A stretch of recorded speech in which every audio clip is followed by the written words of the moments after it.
So I'm a psychiatrist and child psychiatrist, and I am working in Northeast Kansas for the last 30 years. And I have a chance to work with people that are suffering in lots of different kinds of ways. And I'm happy to talk about suicide and the impact that it has and what we might be able to do to open the conversation about it.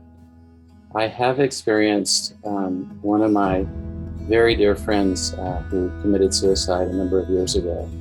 And this was a friend that I walked to school with most days in elementary school, and then we stayed friends.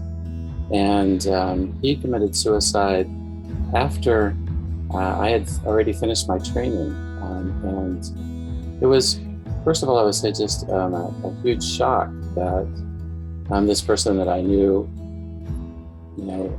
as well as my brother and loved dearly, had been suffering so much, and that I didn't know it. And especially, I didn't know it, and I was a psychiatrist too. And so it was a very painful experience. It was very painful for everybody involved. And I think part of the pain was that he was suffering and hadn't asked for help with the suffering.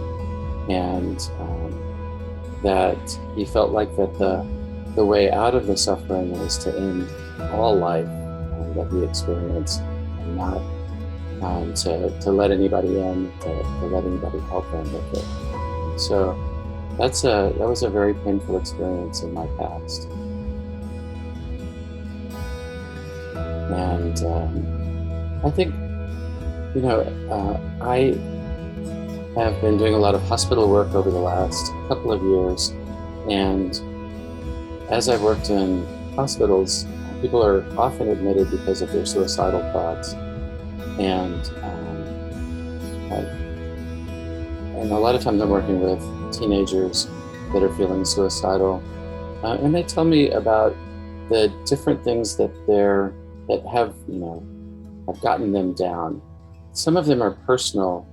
The way that people are mean to each other through social media, the internet, that kind of thing, which has amplified the voices of meanness recently, through technology.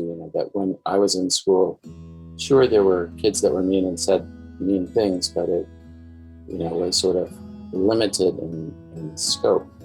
So that's one of the kind of things that the kids that I'm working with are dealing with.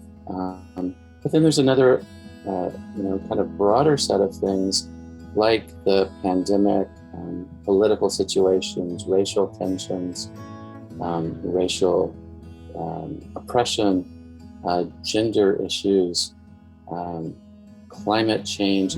These are things that kids are thinking about, and they have a sense that the world is going in the not such a good direction. And so sometimes it's a personal sort of attack. Sometimes it's more in general, where's the world going?